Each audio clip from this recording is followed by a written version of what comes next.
Okay, so get this. You're searching online, right? Maybe for some quick facts.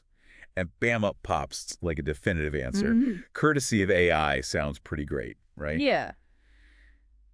Except, what if that answer, like, what if it's based on totally debunked or even like racist research? Yeah. That's kind of the unsettling thing we're going to dive into today. It's a problem that was highlighted in a recent Wired investigation. Right. And it really goes way beyond just like a few bad search results. Yeah. We're talking about AI-powered search specifically from Google, Microsoft, and Perplexity, Oh, wow. actually promoting like harmful misinformation, particularly around race and IQ. So we've got this Wired article as our main source today, and it's pretty intense. Yeah. Because this is something that really impacts how all of us understand the world. Right. We're also going to be looking at the NIST AI risk management framework, Okay. a potential way to like build more trustworthy AI for the future. Mm-hmm.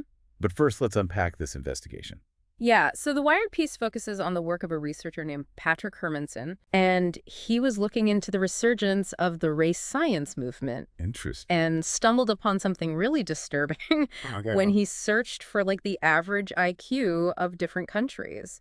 Google's AI search tool gave him these specific numbers. Hold on, race science. Can we like define that before we go any further? Because that sounds like a super loaded term. You're right, it is. Race science is basically like a pseudoscientific belief Gotcha. that tries to like establish this biological hierarchy among races. Yeah. It's been completely debunked by the scientific community. Right. But unfortunately, it still persists in certain corners of the internet. And that's where this investigation comes in. So he's getting these like specific IQ numbers. What's wrong with that? It seems like a pretty straightforward question. Yeah, the problem is those numbers that he got were pulled directly from the work of Richard Lynn, Okay. who's a prominent figure in the scientific racism movement. Oh. And his research has been widely discredited. Yeah. But it was being presented as fact by Google's AI. Wow, that's really messed up. Is this just a Google problem? What about other AI search engines? That's the really concerning part. Wired tested Microsoft's Copilot and Perplexity. Okay. And they found the same issue. These AI tools were promoting Lynn's work as if it was just like legitimate scientific data. So for anyone out there who might not be familiar with Richard Lynn, why is his work so problematic? Well, Lynn was like a longtime leader of the Pioneer Fund, Okay. which is a group with ties to white supremacy and eugenics. Oh, wow. His research focused on trying to prove like a link between race and intelligence, Point. a concept that has been repeatedly debunked. So this is why it's so dangerous, right? Because someone who doesn't know like the context could stumble across this information Right. through these AI search tools and think it's credible. Exactly. And, you know, it can have real-world consequences. Yeah. The Buffalo shooter, for example, cited Lynn's work in his manifesto. Oh. This highlights how dangerous it is to have AI promoting this harmful misinformation, especially when it's like packaged in a way that appears so authoritative and objective. Yeah, it's like being given the answer right from the all-knowing machine. Right? So how is this actually happening? How is AI spreading this misinformation? Well, let's take Google's AI overviews as an example. Okay. These are like AI-generated snippets that appear at the top of search results, providing, you know, concise answers. While convenient, they often don't clearly disclose their source. Oh, sneaky. And in this case, the overviews about like national IQs were pulling data from Lynn's work via these like obscure websites. So it's kind of hiding the source, making it harder for people to realize they're being fed like biased information. Exactly. It's kind of a sneaky way to give credibility to like this debunked research. Yeah, especially for users who might not have the time or expertise to really dig deeper. Right. It's a good reminder to always double-check sources, especially when it comes to information presented as fact by AI. What did these companies say when Wired kind of confronted them about this? Well, Google, Microsoft, and Perplexity all acknowledge the problem. Okay. But their responses really highlighted the challenges of filtering out this low-quality information from this like vastness of the internet, you know? Right.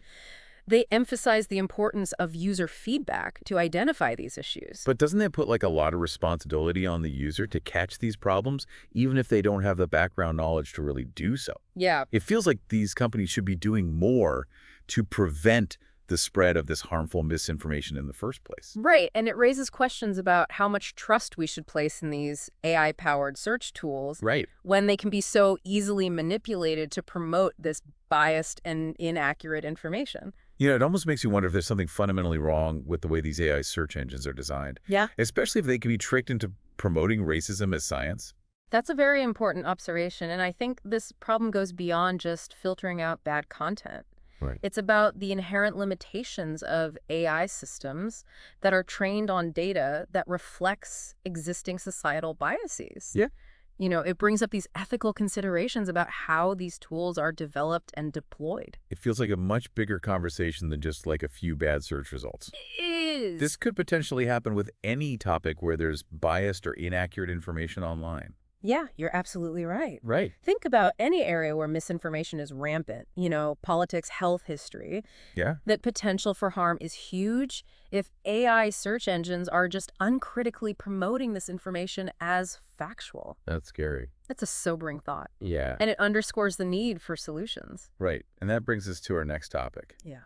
We need to explore ways to address this problem. Earlier, we mentioned the NIST AI risk management framework, and it seems like particularly relevant now. Before we jump into that, can we take a step back and understand what exactly that framework is all about? Of course, the NIST AI Risk Management Framework, or AIRMF for short, is a set of guidelines that's designed to help organizations build and deploy AI systems responsibly. So it's like a blueprint for ethical and trustworthy AI. Exactly. It provides the structured approach to identifying and mitigating risks associated with AI, Okay. including things like bias, fairness, accuracy, and of course, the spread of misinformation.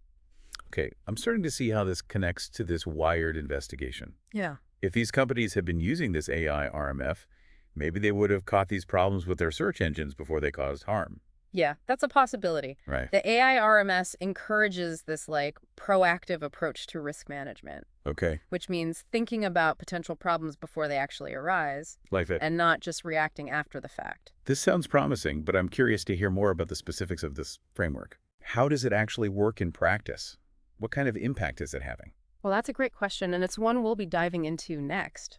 Ooh, a cliffhanger. The AI RMF is actually quite comprehensive, Okay. covering everything from data quality and algorithm transparency to human oversight and continuous monitoring. Wow. And it's already being implemented in a variety of sectors, but we'll save those details for the next part of our deep dive. All right, well, we've definitely given everyone listening a lot to think about. Yeah. We've seen how AI-powered search can be used to promote harmful misinformation, Right. and we've introduced a potential solution in the form of the NIST AI RMF. Exactly. So stay tuned because we're just getting started. We'll be back. So before the break, we were talking about the NIST AI Risk Management Framework, Right, the AIR. or AIRMF for short. But you Right. might be thinking, okay, guidelines, but what does that actually look like in the real world? Yeah, like are people actually using this thing? Absolutely. It's being applied across a range of industries like healthcare, finance, even education. For instance, imagine a hospital using an AI system to diagnose patients. Okay, high-stakes stuff. I want to know that AI is making the right calls. Yeah. How does the AI RMF factor in there? Well, the framework would guide the hospital in assessing those potential risks, like ensuring the AI isn't biased against certain demographics, which could lead to misdiagnosis. Right. Okay. They'd have to really carefully consider the data used to train that AI, ensuring it represents diverse patient populations. Makes sense. Garbage in, garbage out, right? But what about something a little less life or death, like those AI-powered loan approvals we hear about? Yeah, that's another area where the AI RMF can really shine. Okay. It encourages financial institutions to really scrutinize their AI for bias. For example, are loan approvals consistently lower for certain zip codes? Yeah. Even when controlling for income, that could indicate a problem. Right. It's like a checklist to make sure that your AI isn't perpetuating real-world inequalities. Exactly. Okay, so we've got healthcare, finance. Any other cool examples of how this framework is being used? Here's one you might not expect. The AI RMF is being used in education to help design AI tutoring systems. Oh, interesting. It's about ensuring that the system is effective for all types of learners, not just those who excel in the traditional classroom settings. So it's not just about preventing harm. It's about using AI to actually make things better. Precisely. It's about maximizing the benefits of AI while minimizing those potential negative consequences. Yeah. Think of it as a roadmap for creating AI that is both innovative and responsible. Okay, so the AI RMF sounds pretty comprehensive. But is it enough to tackle this massive problem of AI-driven misinformation that we were discussing earlier? Right. I mean, this isn't just a technical issue, right? It feels like there's this whole cultural shift needed in how we think about and interact with information online. You've hit the nail on the head. Okay. The AI RMF provides a framework, Right. but it's not a silver bullet. Okay. We need this multi-pronged approach, Okay. starting with raising awareness among the users. So not just relying on the tech itself to fix everything, Right. but empowering people to be more discerning about what they see online. Exactly. It's about cultivating critical thinking skills. Yeah. So imagine you're scrolling through social media and you see a shocking headline that's generated by AI. Do you blindly accept it? Yeah.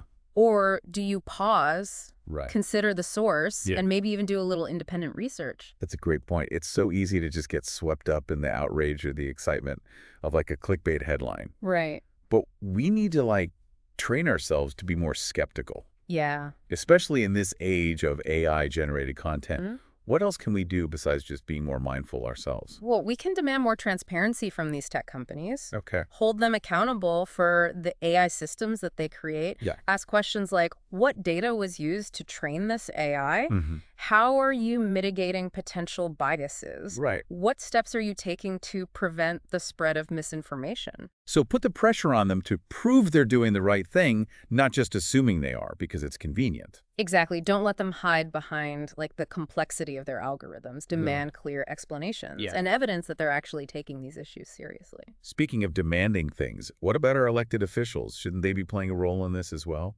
Absolutely. Policymakers need to be more proactive in regulating AI development and deployment. Okay. They can't just sit back and let the industry self-regulate. Right. We need strong laws and regulations No. to ensure AI is being used ethically and responsibly. That's a tricky one, though, right? We don't want to stifle innovation, Right? but we also need to protect people from potential harm. Right. How do we strike that balance? It is a delicate dance, for sure, but there are some promising initiatives out there. Like what? For example, the European Union is working on comprehensive AI regulations that aim to strike that very balance. So a potential model for other countries to follow. It sounds like we need a global effort here, not just isolated pockets of progress. Absolutely. The impact of AI transcends national borders. Yeah. We need international collaboration to really address these challenges effectively. It's almost like we need this new social contract for the age of AI. Yeah. One that defines the rights and responsibilities of all stakeholders, developers, policymakers, and users alike. But let's bring it back to our main topic for today. Okay. We've talked a lot about this Wired investigation, but I'm curious, are there any specific areas of AI development that you're particularly concerned about in light of this discovery? It's a great question, and I think the issue uncovered by Wired, where seemingly innocuous search queries can return this bias and inaccurate information, Right. is deeply concerning, particularly when you consider how pervasive AI is becoming. What are some specific areas where this could be a problem? Well, think about AI-powered tools that are used in education. Okay. Imagine a student researching a historical figure Mm-hmm. and the AI drawing on these biased online sources presents a distorted or incomplete picture of that person's legacy. Right. That could have a lasting impact on the student's understanding of history. Wow. I hadn't thought about it that way. It's Yeah. almost like these AI systems could be subtly shaping our collective understanding of the world in ways we don't even realize. Exactly. And it's not just limited to history. Imagine AI-powered news aggregators Yeah. promoting articles from these dubious sources, further fueling the spread of misinformation and propaganda, or AI-powered legal research tools, Wow. citing outdated or biased legal precedents, Right. potentially influencing legal decisions. The possibilities are endless, Right. and the potential for harm is significant. It's almost like we're sleepwalking into this future where we're increasingly reliant on AI systems that are just amplifying our existing biases and prejudices. That's a sobering thought, but I believe it's not too late to course correct. Okay, good. The key is to be aware of these dangers, Right. to demand better from the developers of these technologies. And to empower ourselves and future generations with those critical thinking skills needed to navigate this complex landscape. It's about being proactive, not reactive. It's about shaping the future of AI, not letting it shape us. I couldn't agree more. The future of AI is not predetermined. Yeah. It's up to us to decide what role it plays in our lives and in society as a whole. That's an empowering thought, even in the face of such daunting challenges. Yeah. We're not powerless in this. Right. We have a voice, we have agency, and we have a responsibility to use them. Well said. And speaking of responsibility, One of the most important things we can do is to support organizations and initiatives that are working to promote responsible AI development. Okay. There are these amazing groups out there doing incredible work in research advocacy and education. So put your money where your mouth is. Exactly. Support their work, volunteer your time, or simply just spread the word about their efforts. Every little bit helps. It's like that old saying, be the change you want to see in the world. In this case, it's be the change you want to see in AI. I love that, be the change in AI, a great motto for our times. Okay, we've covered a lot of ground today. We have. From the dangers of AI-powered search to the promise of the NIST AI RMF and the need for individual and collective action. Yeah. But before we wrap up this part of our deep dive, I'm curious to get your take on something that's been on my mind a lot lately. Yeah, what's that? The role of education in preparing us for an AI-driven world. That's a topic new and dear to my heart, and it's one we absolutely need to address. Right. As AI becomes more integrated into our lives, it's essential that we equip ourselves and future generations with the knowledge and skills to navigate this new reality. So it's not just about teaching kids how to code. Right. It's about teaching them how to think about AI, how to interact with it ethically and critically. Exactly. It's about fostering what we call AI literacy. Yeah. You know, we need to teach them about the potential benefits and risks of AI, about how it works, how it can be used, and how it can be misused. So a mix of technical understanding and ethical considerations, sort of like what the AI RMF is trying to do for organizations. Yes. But for individuals? Precisely. We need to empower people to be informed citizens in an AI-driven world. Yeah. Able to critically evaluate information, make informed decisions, and hold those in power accountable. It's almost like we need this new kind of curriculum one that goes beyond traditional subjects and focuses on these essential 21st century skills. I couldn't agree more. Yeah. We need to start thinking about how to integrate AI education into all levels of learning, from elementary school to higher education and beyond. Wow. It's about preparing people for the jobs of the future, many of which don't even exist yet. And it's not just about job skills, right? Right. It's about preparing people to be active participants in a society that's increasingly shaped by AI. Absolutely. It's about empowering them to use AI for good, to solve real-world problems, to create new opportunities, and to build a better future for all. It's a lot to think about. It is. But it's exciting to imagine the possibilities. Okay, we've covered a lot of ground today. Yeah. And we're running out of time for this segment. But before we wrap up, I want to leave our listeners with a thought-provoking question. Ooh, I love a good thought-provoking question. What do you have in mind? Well, we've talked about the dangers of AI being used to promote misinformation. Right. And the importance of developing ethical and responsible AI. But what about the potential for AI to be used for good? Right. What are some areas where AI could be used to make a positive impact on the world? That's a fantastic question, and it's one we'll be exploring in our final segment. Stay tuned, folks, because the best is yet to come. Welcome back to the show. So before the break, you posed a really interesting question. Yeah. How can AI be used for good? Mm-hmm. It's easy to get caught up in those potential downsides. Right. But there's this whole world of positive applications out there. Yeah, it's like we've been focused on the dark side of the moon. Yeah. And now we're ready to see what's illuminated. Where do we even begin? AI seems to be popping up everywhere these days. It really is. Let's start with an area I think we all care about: healthcare. Okay. AI is revolutionizing disease diagnosis, drug discovery, personalized treatment plans, you name it. Yeah. Imagine AI analyzing medical images. Okay. Detecting subtle patterns that even the most skilled human eye might miss. That sounds like something straight out of a sci-fi movie, but is it actually happening now? It is, and it's not just about diagnosis. Okay. AI can help predict outbreaks of infectious diseases, optimize hospital resources, Wow. and even personalize treatment plans based on your unique genetic makeup. That's incredible. It feels like AI could help us tackle some of the biggest health challenges facing humanity. Exactly. And speaking of global challenges, AI is also being harnessed to address climate change. Okay. Think of AI optimizing energy grids, developing new renewable energy sources, or even monitoring deforestation patterns in real time. So using AI to protect the planet, that's definitely something I can get behind. What about other areas where AI is making a positive impact? Well, let's not forget education. Right. We talked earlier about the need for AI literacy, but AI can also be this powerful tool for personalized learning. Yeah. Creating these adaptive platforms that cater to individual student needs. So no more one-size-fits-all education. That could be like a game changer for students who struggle in those traditional classroom settings. Absolutely. AI can provide customized feedback, identify areas where students need extra help, and even create like engaging interactive learning experiences. That's great. And beyond education, AI is making waves in areas like accessibility and social justice. Okay. Imagine AI-powered tools that help people with disabilities communicate more effectively, navigate the world more easily, Yeah. or access information and services that were previously out of reach. It's amazing to think how AI can be used to empower people and create a more inclusive world. It is, and there's so much more we haven't even touched on. I bet. AI is being used to develop new artistic mediums, to preserve cultural heritage, to improve disaster relief efforts, and so much more. Wow. The possibilities really are endless, and that's what makes this field so exciting. It is inspiring to think about all the good that AI can do.